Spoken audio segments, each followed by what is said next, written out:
Hey, welcome back. We had a pretty large response to the fly tying video, fly tying bench setup video that we posted a couple weeks back. It seems that people really enjoy more interactive type videos versus just us just showing you really great footage that we've captured. So we're gonna really try and do more of these interactive type videos. And the first thing I want to do is actually reply to a couple of comments on that video that we posted a couple weeks back. The first question was, who makes the desk? And believe it or not, I didn't spend a ton of money on this desk. I went to Walmart. I actually went a lot of places, but I went to Walmart. I really liked, what I saw, and I couldn't find something like this anywhere else. Something that was kind of more, facing me all around, kind of circular, that I can put in the corner of a room.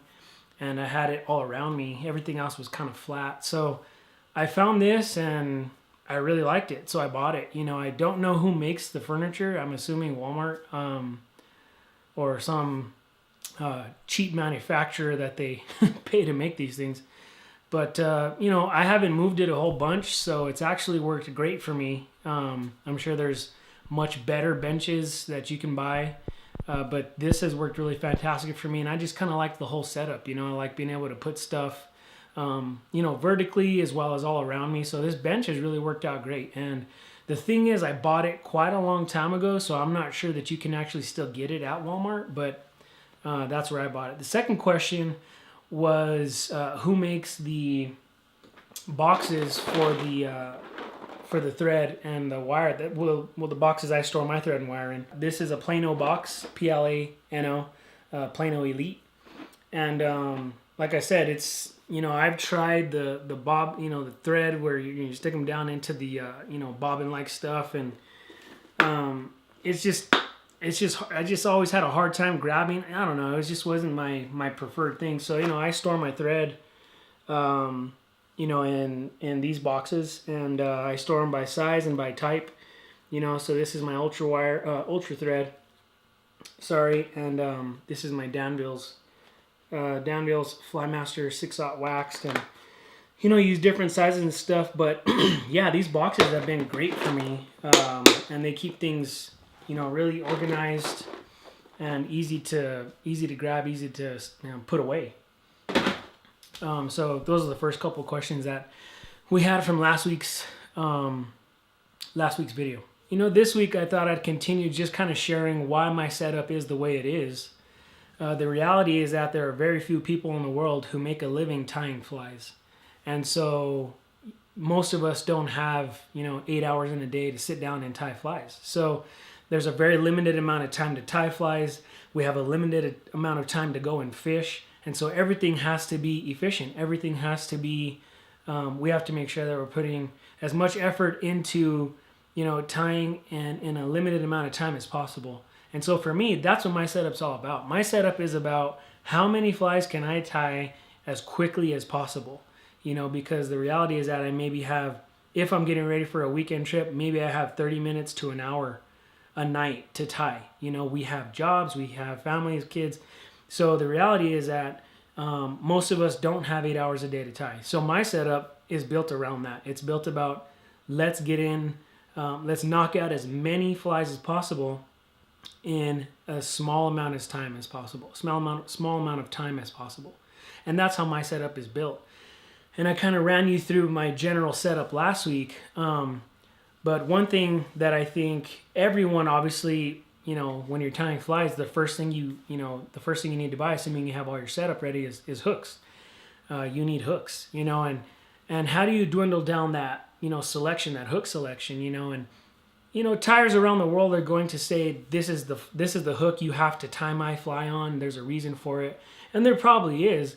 But the reality is, there's a lot of different styles of hooks. You don't need all these different styles of hooks. You don't need a size 14 in 30 different styles. It's just kind of crazy. It's unrealistic, honestly, for me. So what I've done in my system is I've broken it down and I've minimized the amount of different fly hook types, and I've come down to a limited selection, and that's really broken down to standard dry fly hooks, hopper hooks, curved hooks or nymph hooks, and streamer hooks, I guess, larger streamer hooks. And so those are the four types of hooks that I buy.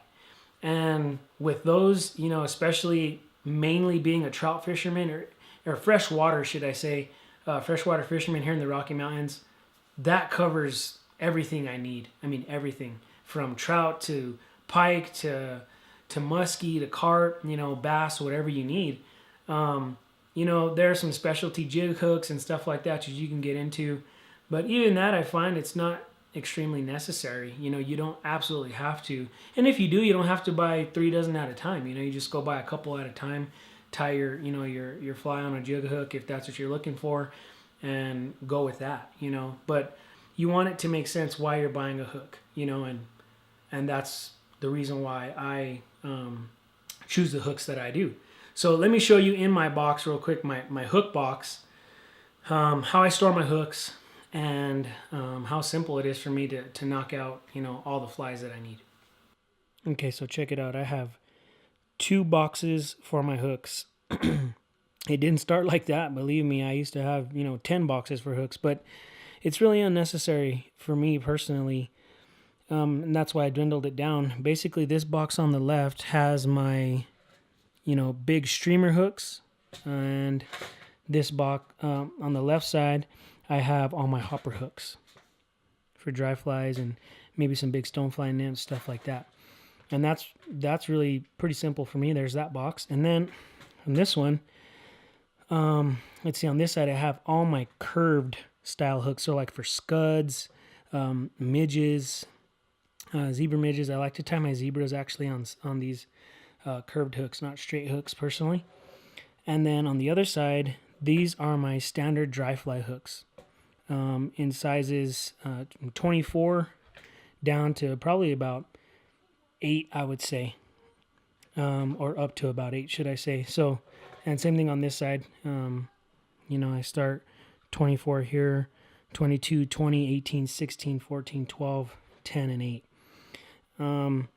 And, mainly being a trout fisherman, that's pretty much all I need. Like I said, if I'm going on a bass trip or an Esox trip, I'll go and buy hooks that I need for that trip. But, I don't really store them a lot. Why? Because I don't really fish those species a terrible amount. I keep on me at all times and in stock, what I actually use. Obviously, I'm not saying there's only a need for 4 different styles of hooks, but I guess what I'm saying is the vast majority of the fishing I do, that covers it. And so, depending on where you live in the nation or where you live in the world or what fish you're after, that might change for you. The vast majority of fly fishermen around the world are fishing for trout. And so, for me, I probably fall into that category. I'm totally open to every other species out there. Any species, anytime, any day, take me. I just want to be on the water. I just want to have fun. But, mainly, like I said, what we're fishing for here in the Southern Rockies is trout. And so my hook selection has it was real small at first when I first started, and then it got immensely huge, and I had styles of hooks going out of my ears, but it was really unnecessary. I found that, do you really need 3 different size 16 hooks, one that's heavier than the other one and one that's thicker, or, just tying some weight to your fly, and just buy a standard dry fly hook, tie your Alcaracatus on that hook, and tie, a number 16 Copper John on the same hook. You add some lead into your tie, and you have all the weight you need. So to me, it just saves hassle. It kind of eliminates confusion, and to me, just unnecessary purchases. If you have a suggestion for a future video in this series, this interactive type series, by all means, chime in the comments below, and we'll do our best to get to that topic. I hope your winter fishing is going fantastic. If you're here in the States, and if you're somewhere where it's summer right now, we envy you, and we hope your dry fly fishing is absolutely incredible. Don't forget to subscribe to this channel for future topics. Check out our blog to see previous topics if you can't find them on our YouTube channel. And I look forward to seeing all the comments below and picking out the next topic. So thanks for watching, and I'll see you soon.